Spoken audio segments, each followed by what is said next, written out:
All right, guys, check this out. Dollar Canadian is under the microscope. It's time. It's time to revisit our call, right? We were calling out for a bullish position for an upside reversal as price had been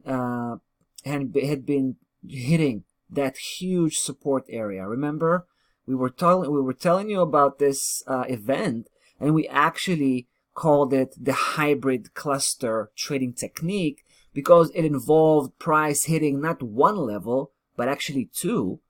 These two key levels are very, very different in their nature, right? One is a projection analysis, Fibonacci projection analysis. The other is actually a correction analysis. And it just both happens to be very, very close to one another, marking a potential end for a downside correction, right? That's the very edge. That's, by definition, that's basically the end of the road as far as a correction goes. Beyond that point, it's not going to be considered as a correction, but as a full-blown downside move, right? For now, as long as it stays above that area, it still considers to be a correction. When I say a correction, I'm talking about the previous, obviously I'm talking about the previous upside segment. We think the downside move, which was, by the way, a head and the right shoulder. Basically the right shoulder breaking out, fulfilling, the purpose of that pattern. So it did reverse the move, right? It sent price into a technical correction. That's what it was. So when price hit that huge area of support, right? These two key levels hit this hybrid cluster, as we called it. We thought that it could be a very interesting point, very interesting spot to snipe and try to catch that tipping point, right? Pick it up right where it's supposed to turn around. And lo and behold, guys, it definitely did, right? As we predicted, it started to turn around. You can actually see how it pulled the trigger here.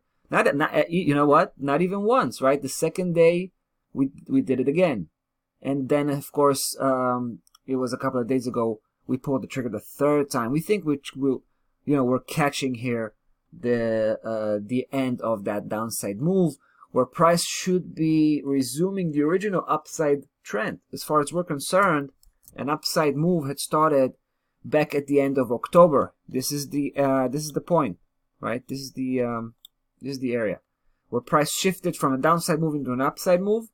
And like I said earlier, we think what we had here over the last 10 days or so was just a technical correction. All right, so as long as price remains like this on the upside, we have a lot of confidence. But basically, guys, we're not going to increase the position any further, all right? Because we're about to face a big, big obstacle, right? And that obstacle could be the end of the road, right? So we should be very cautious. And it's also a huge test level. And it's not even a level, it's actually a range. It's two levels, right? We're talking about 31.92 to 32.08. So that's 16 pips, right? 16 pips, this is the area we're talking about. And we need price to overcome that area, right? We need price to break through these two key levels, right?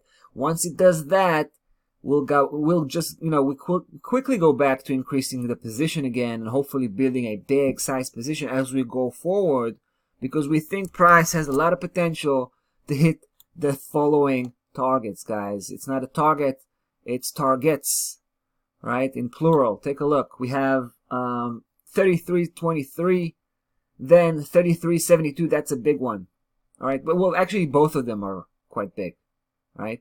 Which the one that's not really big is 34.40, but we should also mention it. And of course, final destination 35.23, which is a huge one, which is why we're aiming all the way there, right? It's pretty ambitious. Pretty ambitious move, potentially speaking, which is why it belongs to the long-term portfolio. So there you go. All right, Dollar Canadian, just following up on on us pulling the trigger here a few days ago. Stop loss level is at 130.30. We haven't done much change about that. And yeah, we'll have to come back and see how things have unfolded here. We're getting closer to that area of resistance, so it's going to be really interesting to come back. All right, guys, that's about that for today. Have a nice trading day, and we'll be back tomorrow. Bye-bye.